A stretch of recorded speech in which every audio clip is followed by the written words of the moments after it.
garden season now, so this episode is about all the things that happen at this point. I hope you enjoy.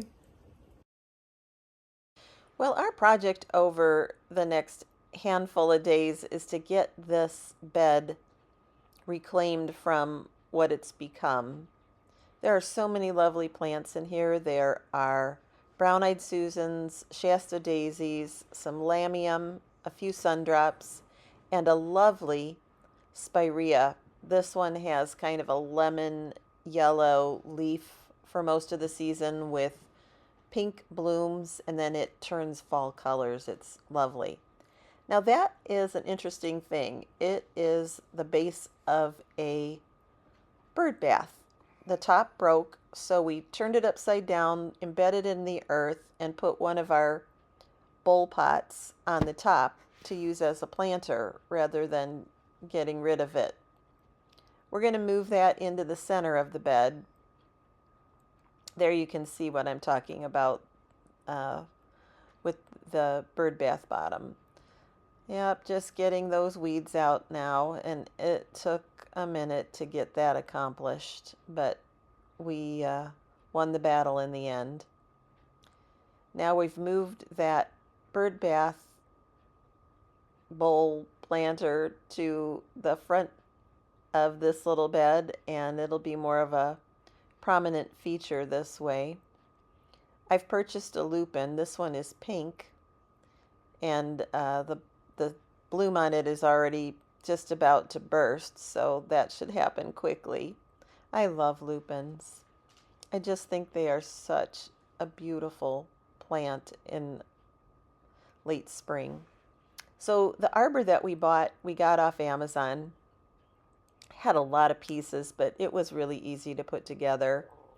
It is not a super sturdy thing, but it's going to do the job, and it'll last for a few years. And if we really, really like an arbor there, we can always purchase some more substantial one down the road. I'm plonking in some violas that I purchased at the store for a little bit of color. I also put some stock. I grew this stock. I'm quite proud of it because it is not a flower that I have good luck with. I'm kind of a stock failure. Al's digging out a hole now for the Jackmanii superba clematis. This will bloom a purple color and climb up this left side of the arbor. It should be quite pretty.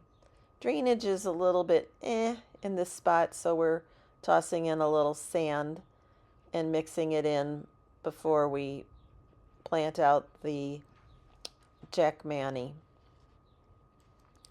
Now I am sort of teasing the bottom of this plant because it was a bit root bound before I get it put in the earth, and then I'm trying to decide, exactly how I want it situated in the hole before I embed it. It's a nice plant, and I went to start having it, reach up and climb, and realized it's really going to need some fishing line string put on that arbor in order for this to climb well. But before I do that, we're going to get some mulch put over the top of this bed to kind of keep the weeds from popping through quite as quickly.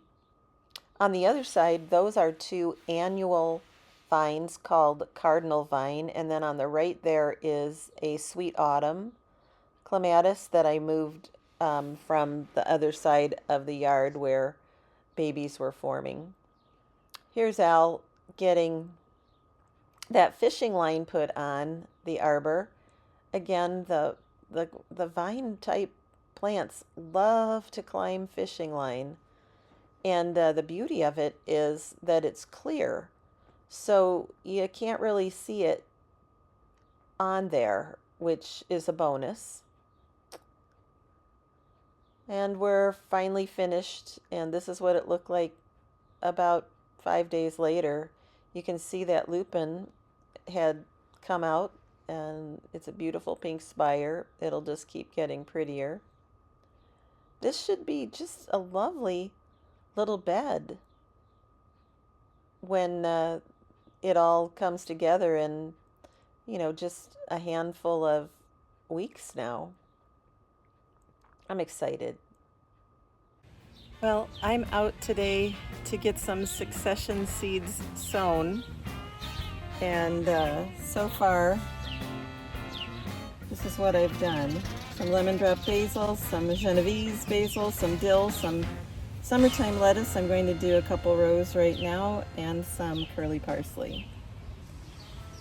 I have sown some additional Tokyo long white benching onions, California poppies. These are just yummy. I hope they are just as yummy as that picture. And some more Marvel of Four Seasons lettuce. So 12 plugs of each of those. I direct sowed my cucamelon seeds for the cucamelon grow along. I got my melons started now that it's warm enough, and I threw in some lupin seed for some color next year. Got my butternuts going, and then I moved over and planted out my peanut plants finally. This has been a real challenge. Nanu and Grinch over at plot number 9 are hosting this particular grow along, and it's been amazing how difficult it was to germinate and get these going. This one is a Spanish red peanut, and then I have 2 monkey peanut types to plant as well. I'm just putting a general all-purpose fertilizer in here. So my understanding after reading about these is that you have to have them in a spot where they can peg down their flowers, because once they flower and drop down, those are the points at which the peanuts will form. This monkey peanut actually has a little yellow flower forming as I'm planting it in, so that'll be really, really cool.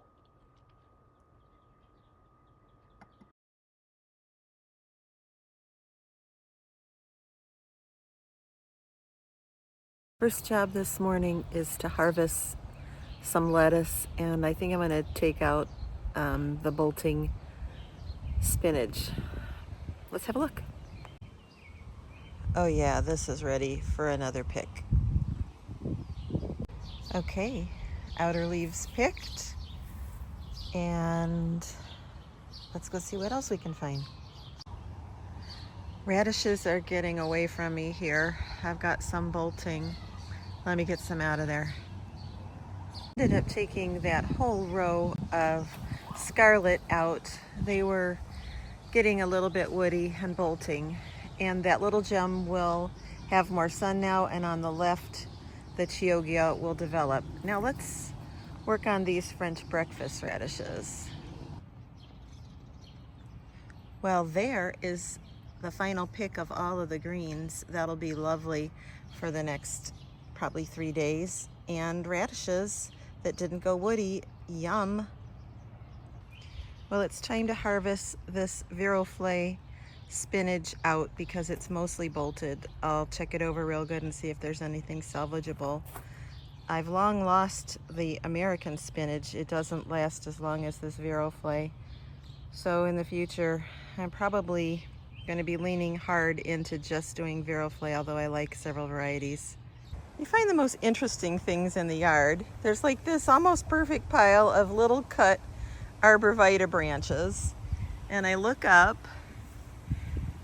and I see there's another one half done, and another one half done, and another one half done. So there must have been some kind of an altercation here in the arborvitae to create this very interesting patch of debris. We're going to be working on the yarrow bed. It is called Strawberries and Cream, this variety. It blooms red and then it turns a creamy color. It blooms once with a really huge flush, and if I cut those off, I get a second, less impressive but nice flush of flowers. It's a great perennial. Rained about a ½ inch last night, but I'm going to give this an additional water and come back in an hour or two to give it a good weed. So this is that yarrow bed, and it is lovely. You can see I've got one right up here in the front just beginning to fire up. So once this is all in bloom, you can imagine it's pretty impressive. But this side is just riddled with mostly grass that's gotten in here. So again, I'm going to give it a good water, come back in a couple of hours and weed it. So there is a lot of grass, and it's just mostly on this one side. The other side doesn't have it. So we figure that the birds probably have brought the seed in with them as they're going to their home. Well, in the end, this side was just too laden with grass. We couldn't get it out, and if we did, we were just gonna, hurt the yarrow. So we've left the yarrow on that side, and we're gonna roll with these plants in some fashion on this side, kind of things I bought and leftovers. The last project for the week is to plant out some Weigelias. I got these for a really good deal at the Aldi grocery store of all places. And we have Weigelia in the front, the type with the burgundy leaf. This one will have a green leaf. And it's perfect for this spot along the fence that Al's been working hard to rejuvenate over the last few weeks. Always love it when you can get a really, really good deal. When that fills out, it's going to be really, really nice. Stuck inside today. It's raining like crazy, but that's good. Maybe some thunderstorms later. Hopefully they won't be severe. Remember, sometimes the only thing we harvest is knowledge, and that's okay. Bye for now. We'll see you on the next one.